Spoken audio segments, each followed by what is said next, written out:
जय श्री राम, जय वीर हनुमान की जय हो।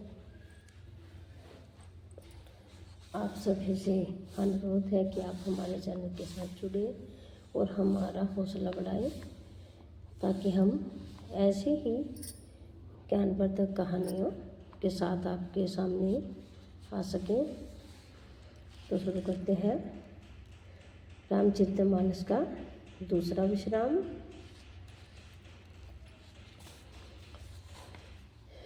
दूसरे विश्राम में तुलसीदास जी क्या कहते हैं, आइए जानते हैं कि मैं अवध के राजा श्री दशरथ जी की भी वंदना करता हूँ कि जिनका श्री राम जी के चरणों में सच्चा प्रेम था, जिन्होंने दीन दयालु प्रभु के बिछुड़ते ही अपने जो प्यारा शरीर था मामूली जानकर उनके तिनके कितने त्याग दिया।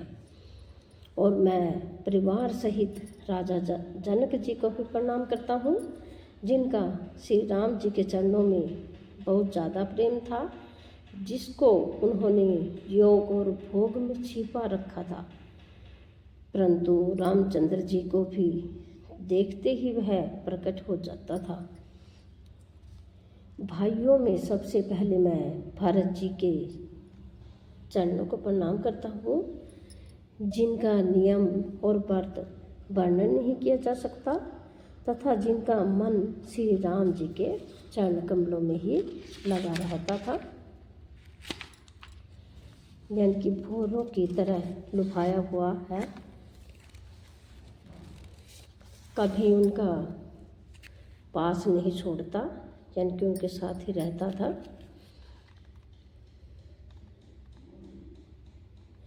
मैं श्री लक्ष्मण जी के चरणों को कमलों को प्रणाम करता हूँ, जो शीतल सुंदर और भक्तों के सुख देने वाले हैं। तो श्री रघुनाथ जी की कीर्ति रूपी विमल पताका में जिनका लक्ष्मण जी का यश पताका को ऊंचा करके फहराने वाले दंड के समान हुआ, जो 1000 सिर वाले और जगत के कारण 1000 सिरों पर जगत को धारण रखने वाले शेष जी हैं। जो लक्ष्मण जी हैं वो शेष जी हैं, जो सारे जगत को अपने सिर पर रखे हुए हैं। तो जिन्होंने पृथ्वी का भय दूर करने के लिए अवतार लिया है, वे गुणों की खान कृपा सिंधु सुमित्रा नंदन श्री लक्ष्मण जी मुझ पर सदा प्रसन्न रहे। तो आगे तुलसीदास जी क्या कह रहे हैं कि मैं शत्रुघ्न जी के चरण कमलों को प्रणाम करता हूँ, जो बड़े वीर सुशील और श्री भरत जी के पीछे चलने वाले हैं। मैं महावीर श्री हनुमान जी की विनती करता हूँ, जिसके यश का श्री रामचंद्र जी ने स्वयं अपने श्री मुख से वर्णन किया है।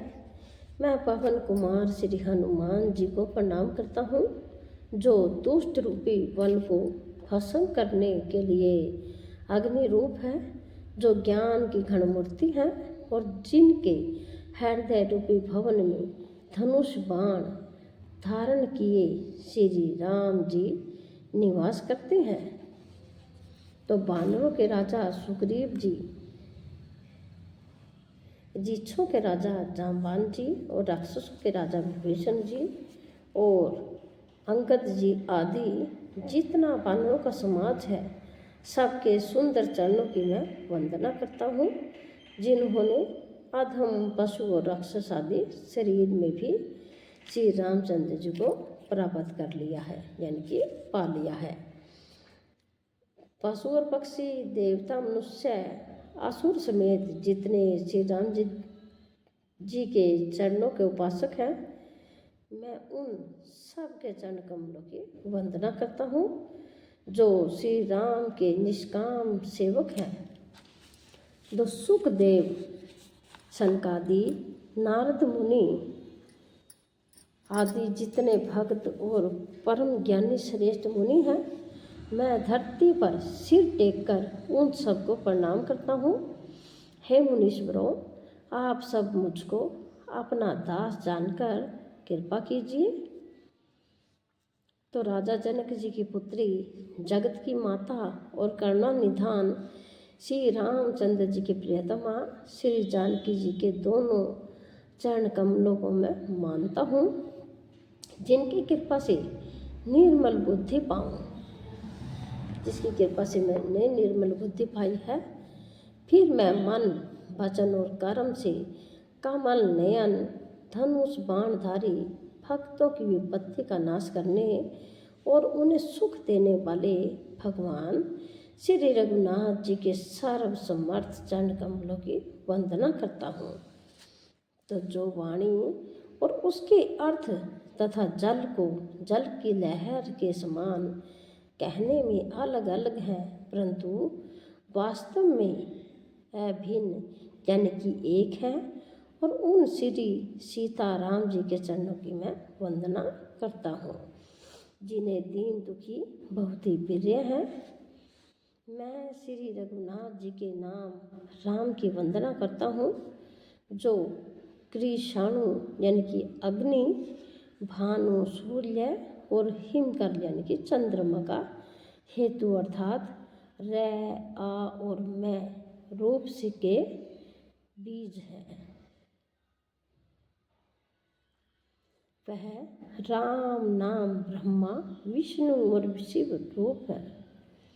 वह वेद के प्राण है, निर्गुण उपमा रहित और गुणों का भंडार है, जो महामंत्र है, जिसे महेश्वर श्री शिव जी जपते हैं और उनके द्वारा जिसका उपदेश काशी में मुक्ति का कारण है, तथा जिनकी महिमा को गणेश जी माँ जानते हैं, जो इस राम नाम के प्रभाव से ही सबसे पहले पूजे जाते हैं। तो आदि कवि श्री वाल्मीकि जी राम नाम के प्रताप को जानते हैं, जो उल्टा नाम मरा है। मरा मरा जपकर पवित्र हो गए। वाल्मीकि जी ने राम राम की जगह मरा मरा जपा था, वह भी पवित्र हो गए, क्योंकि मरा मरा का उल्टा राम राम ही बनता है। श्री शिव जी के इस वचन को सुनकर कि वह राम नाम सहस्त्र नाम के समान है, तो पार्वती जी सदा अपने पति श्री शिव जी के साथ राम नाम का जप करती रहती है। तो नाम के प्रति पार्वती जी के हृदय की ऐसी प्रीति देखकर श्री शिव जी हर्षित हो गए और उन्होंने स्त्रियों के भूषण रूप पतिव्रताओं में शिरोमणि पार्वती जी को अपना भूषण बना लिया, अर्थात उन्हें अपने अंग में धारण करके अर्धांगिनी बना लिया। तो नाम के प्रभाव को श्री शिव जी भली भांति जानते हैं, जिस प्रभाव के कारण कालकूट जहर ने उनको अमृत का फल दिया। तो श्री रघुनाथ जी की भक्ति वर्षा ऋतु है। तुलसीदास जी कहते हैं कि उत्तम सेवकगण धान है और राम नाम के दो सुंदर अक्षर श्रावण भादों के महीने हैं। तो दोनों अक्षर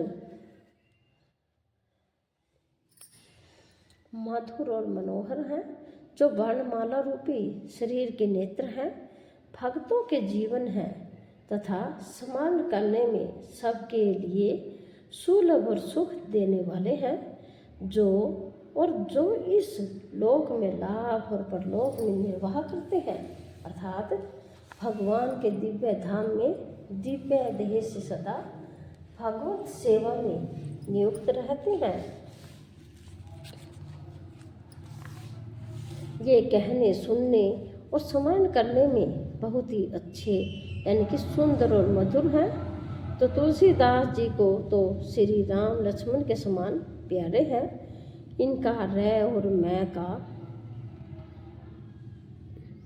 अलग अलग वर्णन करने में प्रीति बिलगाती है, अर्थात बीज मंत्र की दृष्टि से इनके उच्चारण, अर्थ और फल में भिन्नता दिख पड़ती है, परंतु है ये जीव और ब्रह्मा के समान स्वभाव से ही साथ रहने वाले, सदा एक रूप और एक रस है। ये दोनों अक्सर नर और नारायण के समान सुंदर भाई हैं। ये जगत का पालन और विशेष रूप से भक्तों की रक्षा करने वाले हैं। ये भक्ति रूपिणी सुंदर स्त्री के कानों के सुंदर आभूषण यानी कि कर्णफूल हैं और जगत के हित के लिए निर्मल चंद्रमा और सूर्य हैं। ये सुंदर गति यानी कि मोक्ष रूपी अमृत के स्वाद और तृप्त के समान है। कच्छप और शेष जी के समान पृथ्वी के धारण करने वाले हैं, तो भक्तों के मन रूपी सुंदर कमल में विहार करने वाले भौरे के समान है, और जीव रूपी जसोदा जी के लिए श्री कृष्ण और बलराम के समान आनंद देने वाले हैं। तो आगे तुलसीदास जी क्या कहते हैं? श्री तुलसीदास जी कहते हैं कि श्री रघुनाथ जी के नाम के दोनों अक्षर बड़ी शोभा देते हैं, जिनमें से एक रकार छत्र रूप रेप से और दूसरा मकार मुकुटमणि अनुस्वर रूप से सब अक्षरों के ऊपर है। तो समझने में नाम और नामी दोनों एक से हैं, किंतु दोनों में परस्पर स्वामी और सेवक के समान प्रीति है, अर्थात नाम और नामी में पूर्ण एकता होने पर भी जैसे स्वामी के पीछे सेवक चलता है, उसी प्रकार नाम के पीछे नामी चलते हैं। तो प्रभु श्री राम जी अपने नाम का ही अनुगमन करते हैं, नाम लेते ही वहाँ आ जाते हैं। नाम और रूप दोनों ईश्वर की उपाधि है। ये भगवान के नाम और रूप दोनों अनिर्वचनीय है, अनादि है और सुंदर यानी कि शुद्ध भक्ति युक्त बुद्धि से ही इनका दिव्य अविनाशी सब रूप जानने में आता है। तो इन नाम और रूप में कौन बड़ा है, कौन छोटा, यह कहना तो अपराध है। जिनके गुणों का तारतम्य यानी कि कमी बेशी सुनकर साधु पुरुष स्वयं ही समझ लेंगे, रूप नाम के अधीन देखे जाते हैं और नाम के बिना रूप का ज्ञान नहीं हो सकता। कोई सा विशेष रूप बिना उसका नाम जाने हथेली पर रखा हुआ भी पहचाना नहीं जा सकता, और रूप के बिना देखे भी नाम का स्मरण किया जाए तो विशेष प्रेम के साथ वह रूप हृदय में आ जाता है। यानी कि हथेली पर लिखा हुआ जो राम का नाम है उसे कोई पहचानेगा नहीं, और रूप के बिना यानी कि मन में स्मरण किया जाए तो विशेष प्रेम के साथ वह रूप हृदय में आ जाता है। तो नाम और रूप की गति की कहानी, विशेषता की कहानी अकथनीय है। नाम और रूप की कहानी जानिए, वह क्या है?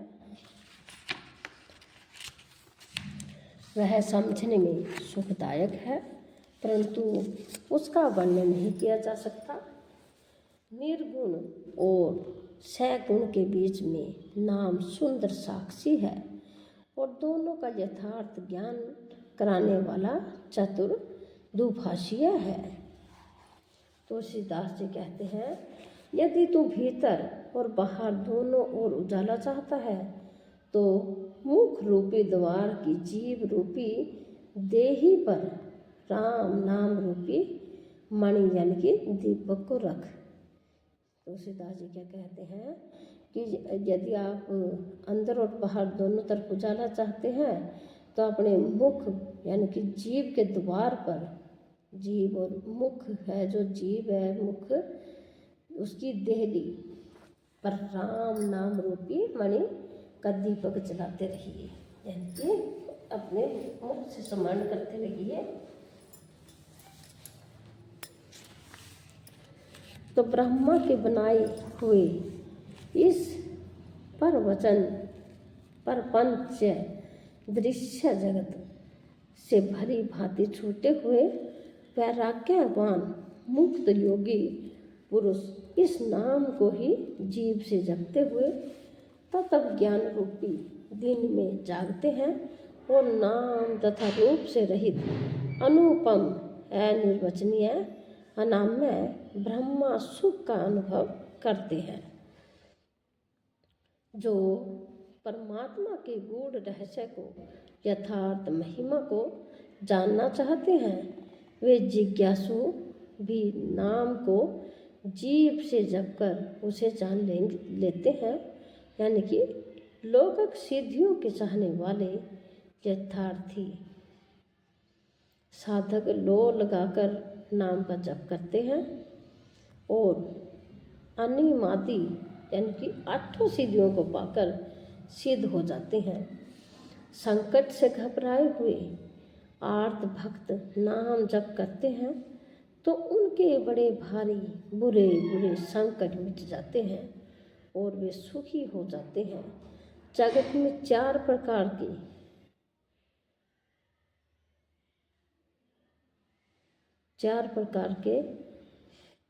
कौन कौन से जप है? अर्थार्थी अनादि की चाह से भजने वाले, आर्त संकट की निवृत्ति के लिए भजने वाले, जिज्ञासु भगवान को जानने की इच्छा से भजने वाले, ज्ञानी भक्तवान को तत्व से जानकर स्वाभाविक ही प्रेम से भजने वाले राम भक्त हैं और चारों ही पुण्यात्मा पाप रहित और उदार हैं।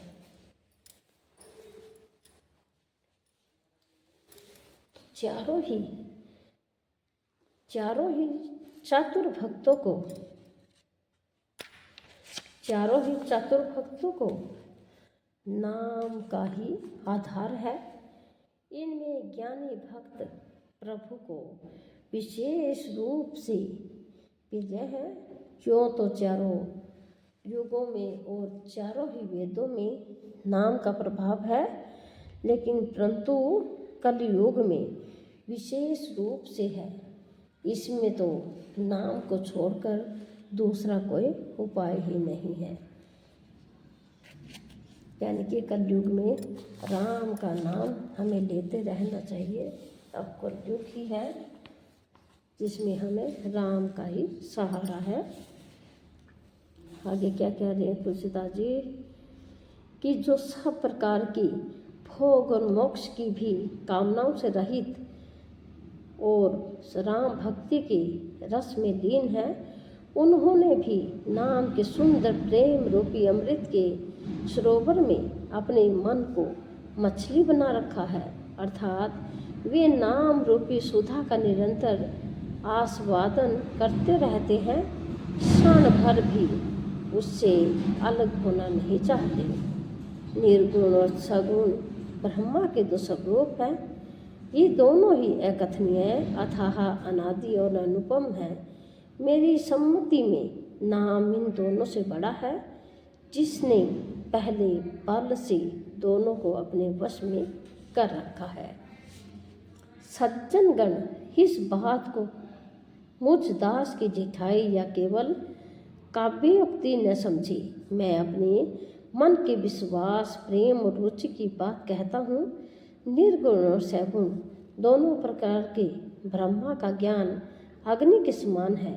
निर्गुण उस अप्रकट अग्नि के समान है जो काठ के अंदर है परंतु दिखती नहीं, और सगुण उस प्रकट अग्नि के समान है जो प्रत्यक्ष दिखती है, तत्वत दोनों एक ही है, केवल प्रकट अप्रकट के भेद से भिन्न मालूम होती है।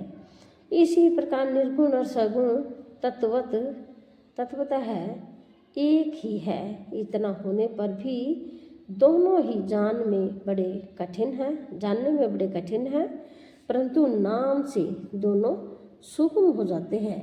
इसी से मैंने नाम को निर्गुण और ब्रह्मा से और सगुण राम से बड़ा कहा है।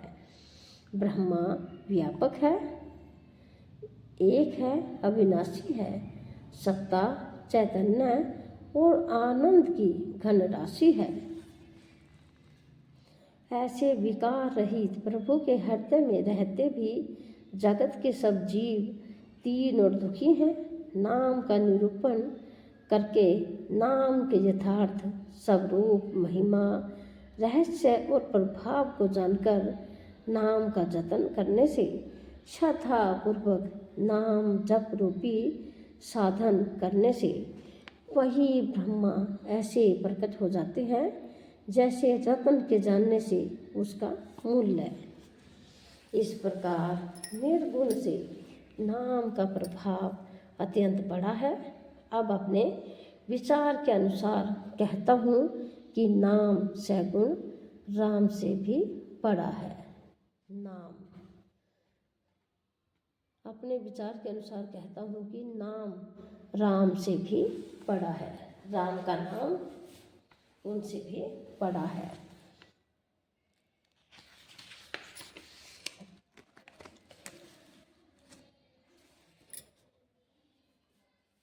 तो श्री रामचंद्र जी ने भक्तों के हित के लिए मनुष्य शरीर धारण करके स्वयं कष्ट सहकर साधुओं को सुखी किया, परंतु भक्तगण प्रेम के साथ नाम का जप करते हुए सहज ही में थोड़ा सा कष्ट ही करके आनंद और कल्याण के घर हो जाते हैं।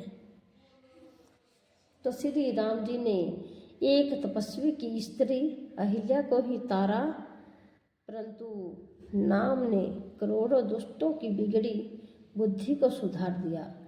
तो श्री राम जी ने ऋषि विश्वामित्र के हित के लिए एक सुकेतु यक्ष की कन्या ताड़का की सेना और पुत्र सुबाहु सहित समाप्ति की, परंतु नाम अपने भक्तों के दोष, दुख और दुराशाओं का इस तरह नाश कर देता है जैसे सूर्य रात्रि का। श्री राम जी ने तो स्वयं शिव जी के धनुष को तोड़ा, परंतु नाम का प्रताप ही संसार के सब भय का नाश करने वाला है। तो श्री राम जी ने भयानक दंडक वन को सुहावना बनाया, परंतु नाम ने असंख्य मनुष्यों के मनों को पवित्र कर दिया। तो श्री रघुनाथ जी ने राक्षसों के समूह को मारा, परंतु नाम तो कलयुग के सारे पापों की जड़ उखाड़ने वाला है। तो श्री रघुनाथ जी ने तो सबरी, जटायु आदि उत्तम सेवकों को ही मुक्ति दी है, परंतु नाम ने अनगिनत दुष्टों का उद्धार किया। नाम के गुणों की कथा वेदों में प्रसिद्ध है। तो श्री राम जी ने सुग्रीव और विभीषण दो को ही अपने शरण में रखा है। अब यह सब कोई जानते हैं, परंतु नाम ने अनेक गरीबों पर कृपा की है। नाम का यह सुंदर विरद लोक और वेद में विशेष रूप से प्रकाशित है। तो श्री राम जी ने तो भालू और बानरों की सेना बटोरी और समुद्र पर पुल बांधने के लिए थोड़ा परिश्रम नहीं किया, परंतु नाम लेते ही संसार समुद्र सूख जाता है। सज्जनगण, मन में विचार कीजिए कि दोनों में कौन बड़ा है। अब आप ही विचार करके बताएं कि राम बड़ा है या उनका नाम। तो श्री रामचंद्र जी ने कुटुंब सहित रावण को युद्ध में मारा। तब सीता सहित उन्होंने अपने नगर यानी कि अयोध्या में प्रवेश किया। राम राजा हुए, अवध उनकी राजधानी हुई। देवता और मुनि सुंदर वाणी से जिनके गुण गाते हैं, परंतु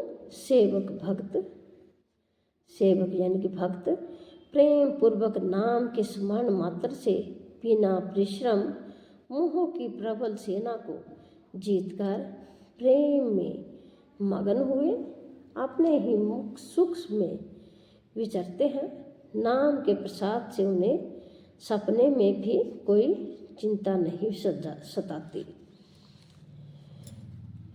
तो इस प्रकार नाम निर्गुण ब्रह्मा और सगुण राम दोनों से बड़ा है। ब्रह्मा और राम दोनों से बड़ा है। यह वरदान देने वालों को भी वर देने वाला है। तो श्री शिव जी ने अपने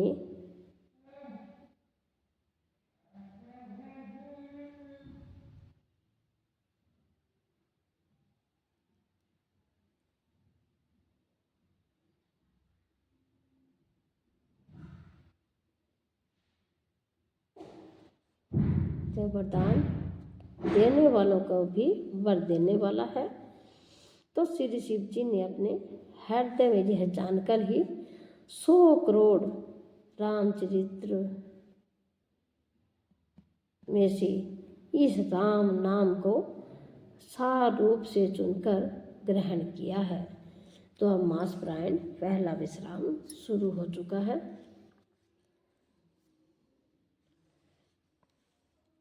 तो नाम ही के प्रसाद से शिव जी अविनाशी हैं और अमंगल वेश वाले होने पर भी मंगल की राशि हैं। सुखदेव जी और सनकादि सिद्ध मुनि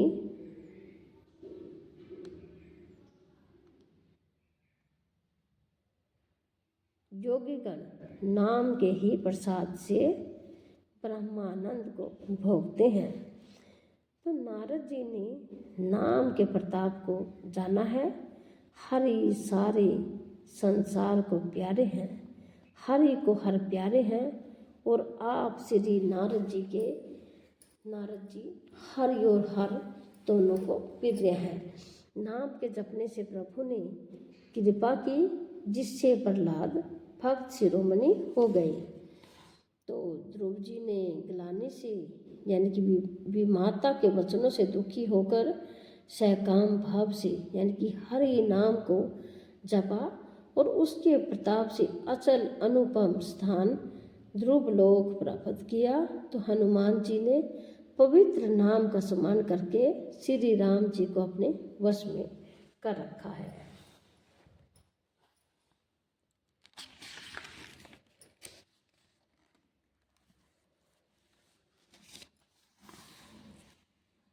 नीच अजामिल गज और गणिका यानी कि वेश्या भी श्री हरि के नाम के प्रभाव से मुक्त हो गए।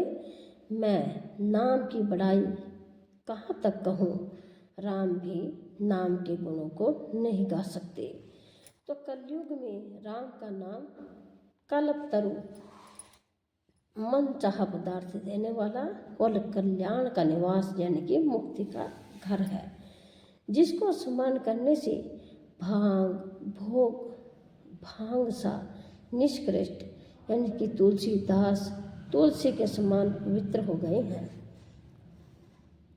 केवल कलयुग की ही बात नहीं है, चारों युगों में, तीनों कालों में और तीनों लोकों में नाम को जपकर जीव शोक रहित हुए हैं। वेद पुराण और संतों का मत यही है कि समस्त गुणों का, समस्त पुण्यों का फल श्री राम जी में या राम नाम में प्रेम होना है। पहले सत्य युग में ध्यान से, दूसरे त्रेता युग में यज्ञ से और द्वापर में पूजन से भगवान प्रसन्न होते हैं। परंतु कलयुग केवल पाप की जड़ और मलिन है। इसमें मनुष्यों का मन पाप रूपी समुद्र में मछली बना हुआ है, अर्थात पाप से कभी अलग होना ही नहीं चाहता। इससे ध्यान, यज्ञ और पूजन नहीं बन सकते। ना तो ध्यान कर सकते हैं, ना पूजा कर सकते हैं, ना ही यज्ञ। समुद्र में मछली के समान आजकल मन ऐसे बैठा हुआ है कि हम बोलते हैं कि हम पूजा पाठ करने जा रहे हैं, राम का नाम ले रहे हैं, लेकिन हमारे मन में कुछ और ही चलता रहता है।